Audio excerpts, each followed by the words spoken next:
எல்லோருக்கும் வணக்கம். இன்னைக்கான மார்க்கெட்டில் நிஃப்டி ஒரு பாசிட்டிவாக க்ளோஸ் வச்சுருக்கு. ப்ளஸ் ஒரு 280 புள்ளிகள் அதிகரித்து 23,713 க்ளோஸ் வச்சுருக்கு. மார்க்கெட் சடனாக பார்த்திங்க அப்படின்னா ஒரு 11 o'clock மேலே ஒரு அப்சைட் ரேலி நல்லாவே புல்லிஷ் கொடுத்துருக்கு. இந்த சடன் ரேலி எதனால் அப்படி நம்ம எடுத்துக்கிட்டோம் அப்படின்னா ஒரு ரீசன் நம்ம பார்த்திங்க அப்படின்னா இந்த இடத்துல சொல்லலாம்.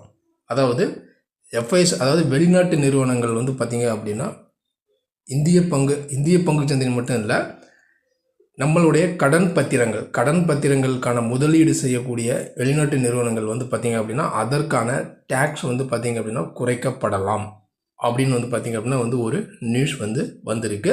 பட் இது எந்த அளவுக்கு பாசிபிள் அப்படிங்கிறது போக போக தான் தெரியும்.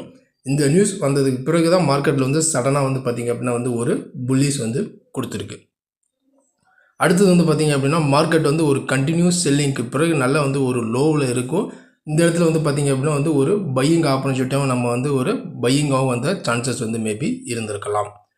இப்போ இதனுடைய கண்டினியூட்டி நாளைக்கு எப்படி இருக்கும், நாளைக்கும் தொடருமா, அப்படி தொடரும் பட்சத்தில் ரெசிஸ்டன்ஸ்லாம் எங்கே எடுக்கும், சப்போர்ட்லாம் எங்கே எடுக்கும், நாளைக்கான மார்க்கெட் வாரத்தின் கடைசி நாளான வெள்ளிக்கிழமை இன்ட்ராடேவுக்கான பை அபோவ் செல் பிலோ, இதெல்லாம் பற்றி தான் நாம் இந்த வீடியோவில் பார்க்க போகிறோம். வீடியோவை ஸ்கிப் பண்ணாமல் கடைசி வரைக்கும் பாருங்கள். இப்போ நம்ம பார்த்துட்டு இருக்கிற சார்ட்டு நிஃப்டி ஸ்பாட்டினுடைய 1 hour சார்ட். இது பார்த்திங்க அப்படின்னா இன்றைக்கான டே மூமெண்ட். இன்றைக்கி காலையில் மார்க்கெட் ஓப்பனே ஒரு கேப் அப்பாக இருந்தாலும் மார்க்கெட்டில் பார்த்திங்க அப்படின்னா இன்றைக்கா மார்க்கெட் பொறுத்த வரைக்குமே பார்த்திங்க அப்படின்னா டே லோ 23,430 டே லோ. அதேமாதிரி நம்ம டே ஹை எடுத்துக்கிட்டோம் அப்படின்னா 23,780 வரைக்கும் டே ஹை போயிருக்கு. கிட்டத்தட்ட ஒரு 350 பாயிண்ட் பார்த்திங்க அப்படின்னா வேரியேஷன் கொடுத்துருக்கு. க்ளோசிங் 23,713 க்ளோஸ் வச்சுருக்கு. ப்ளஸ் ஒரு 277 புள்ளிகள் அதிகரிச்சிருக்கு. இப்போ நாளைய மார்க்கெட்டில் நம்ம எடுத்துக்கிட்டோம் அப்படின்னா ஃபஸ்ட்டு ரெசிஸ்டன்ஸ் அப்படின்னு நம்ம எடுத்துக்கிட்டோம் அப்படின்னா 23,780 ஒரு ரெசிஸ்டன்ஸாக ஆக்ட் ஆகும் இன்றைக்கான டே ஹை. அடுத்தது பார்த்திங்க அப்படின்னா 23,840 ஒரு ரெசிஸ்டன்ஸாக ஆக்ட் ஆகும்.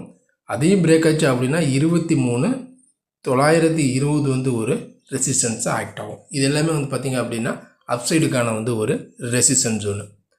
அதேமாதிரி சப்போர்ட் நம்ம எடுத்துக்கிட்டோம் அப்படின்னா ஃபஸ்ட்டு சப்போர்ட்டே பார்த்திங்க அப்படின்னா இந்த 23,650 640 இது ஒரு சப்போர்ட்டாக ஆக்ட் ஆக சான்சஸ் இருக்குது. அடுத்தது அந்த லெவல்ஸை விட்டுச்சு அப்படின்னா அடுத்தது பார்த்திங்க அப்படின்னா 23,520 ஒரு சப்போர்ட் ஆகும். அதையும் உடைச்சது அப்படின்னா அடுத்தது பார்த்திங்க அப்படின்னா 23,420 ஒரு சப்போர்ட்டாக ஆக்ட் ஆக சான்சஸ் இருக்குது. இதெல்லாமே கீழே டவுன் சைடுக்கான ஒரு சப்போர்ட் ஜோனு. இப்போ சப்போர்ட் அண்ட் ரெசிஸ்டன்ஸ்லாம் பார்த்துட்டோம். நாளைய மார்க்கெட் பொறுத்த வரைக்கும் இன்ட்ராடேவுக்கான பை அபோவ் செல் பிலோ. ஏன்னா இன்றைக்கான மார்க்கெட் பார்த்திங்க அப்படின்னா நம்ம ப்ரீவியஸ் வீடியோவில் என்ன சொல்லியிருந்தோம் அப்படின்னா இந்த 450க்கு கீழே மார்க்கெட் சஸ்டெயினாக இருந்தால் மட்டும்தான் நம்ம செல்லிங் கன்சிடர் பண்ணணும்னு சொல்லியிருந்தோம். நல்ல பையிங் அப்படின்னு பார்த்திங்க அப்படின்னா 500க்கு மேலே நல்லா பை ஆகும்னு பட் சொல்லியிருந்தோம். நீங்கள் ப்ரீவியஸ் வீடியோ பார்த்தீங்க அப்படின்னா தெரியும்.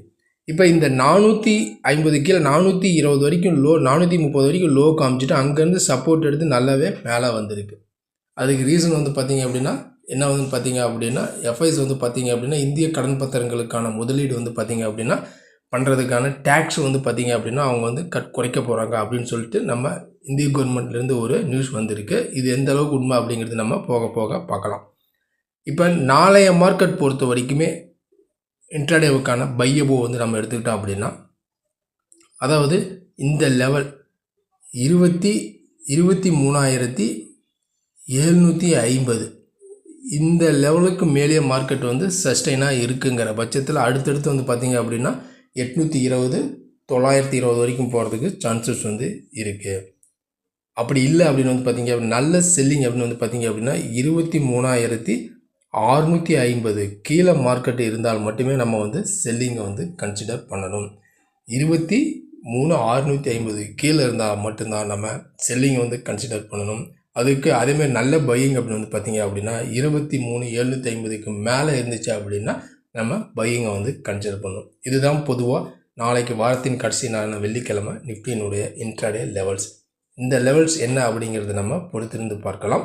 அதுக்கு முன்னாடி இந்த வீடியோ உங்களுக்கு பிடிச்சிருந்துச்சுன்னா நம்ம சேனலுக்கு சப்போர்ட் பண்ணுங்கள், லைக் பண்ணிட்டு சப்ஸ்கிரைப் பண்ணுங்கள், கூடவே பெல் ஐக்கானையும் கிளிக் பண்ணுங்கள். நம்ம அடுத்த ஒரு வீடியோவில் சந்திக்கலாம். நன்றி, வணக்கம்.